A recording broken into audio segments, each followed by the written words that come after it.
যারা এখনো রিডিং পড়তে পারেন না তাদের জন্য এই ভিডিওটা। আমি এখানে জার্মান ভাষার রিডিং পড়ার জন্য যতগুলা রুলস আছে আমি সবগুলাই দিয়ে দিয়েছি। আপনি শুরু থেকে শেষ পর্যন্ত ভিডিওটা দেখেন, আশা করি আপনার উচ্চারণ সমস্যা হবে না, রিডিং পড়তে পারবেন ইনশাল্লাহ। আ উ এর উচ্চারণ হচ্ছে আও এর মতো, যেমন হাউস, আও। আ উ হচ্ছে আও, তাহলে এটা কি হয়? হাউস।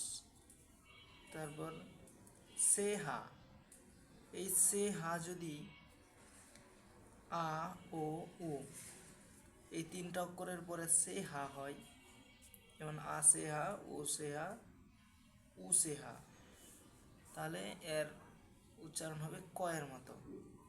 যেমন বুক, এই যে উ এরপরে সে হা, তাহলে এই তিনটা অক্ষর মিলে কি হবে? মানে তাহলে এই যে এটার উচ্চারণ হবে ক এর মতো, মানে ক। আমি লিখি, এই বেতে ব, উতে রসুকার, আর এই সেহা ক, তাহলে কি হলো? বুক।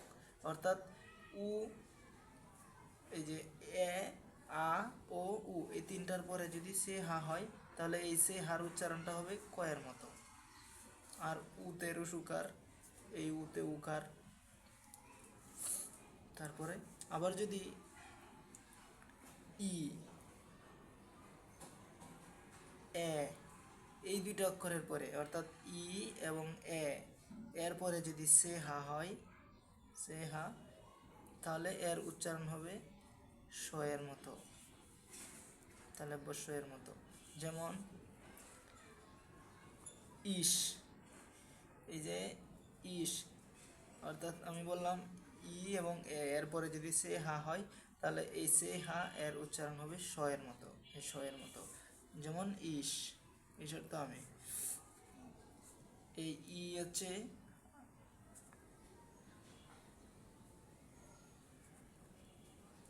এই যে সে হার এর উচ্চারণ স এর মতো, আর ই হচ্ছে রস্বইয়ের মতো।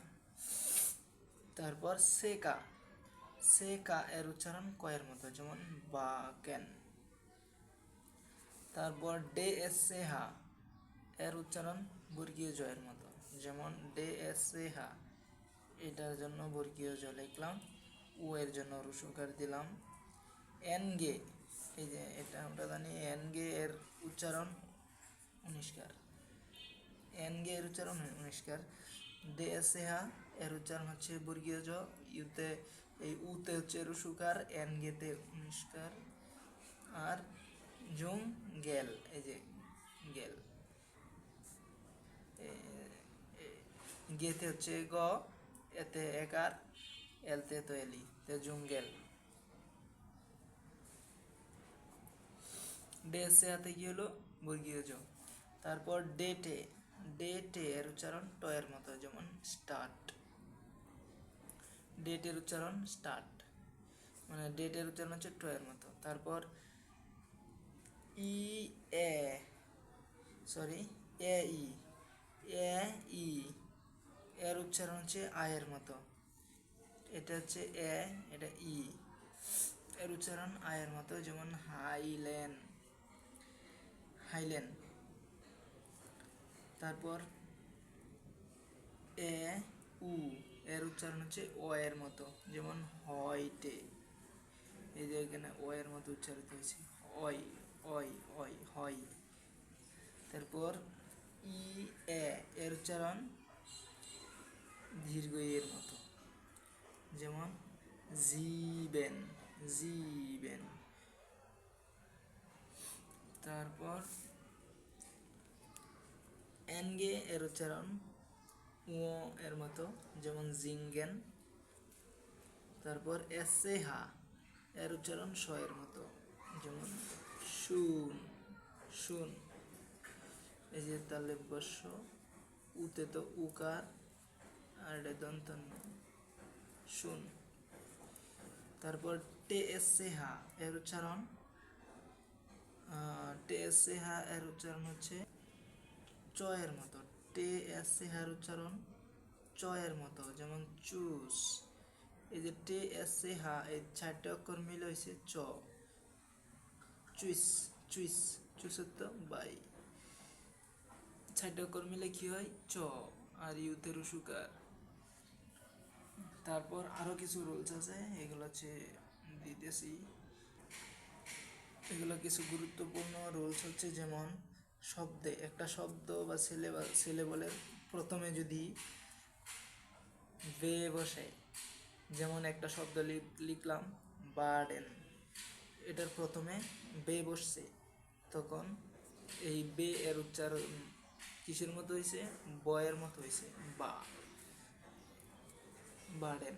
আবার এই বে তো এখন শব্দের শেষে, আবর্ত থেকে প্রম, তাহলে এখন যখন এই বেটা শব্দের শেষে বসছে, তখন এটার উচ্চারণ হয়েছে পয়ের মতো, আফ, আফ। অর্থাৎ বে শব্দের প্রথমে বসলে বয়ের মতো, শেষে বসলে পয়ের মতো। তারপর ডে,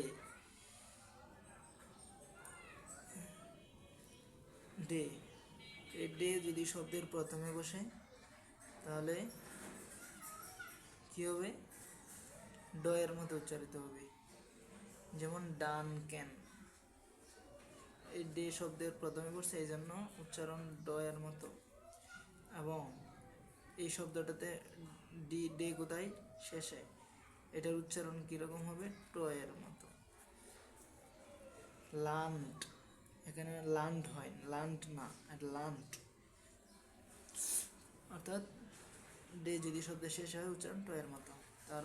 তারপর হচ্ছে গে, এই গে যদি শব্দের প্রথমে বসে, তাহলে গ এর মতো। আর যদি এই গে শব্দের শেষে বসে, এই যে শেষে বসছে ক এর মতো, যেমন টাক, এটা টাক না, টাক। তারপর হা, এই হা যদি শব্দের মাঝখানে বসে, অর্থাৎ হা এর আগে যদি ইংরেজি ভাওয়েল থাকে, হা এর আগে যদি ইংরেজি ভাওয়েল 5টা এর যে কোনো একটা থাকে, তাহলে হা এর উচ্চারণ উজ্জ্ব থাকে, অর্থাৎ হা এর উচ্চারণ হয় না। জন।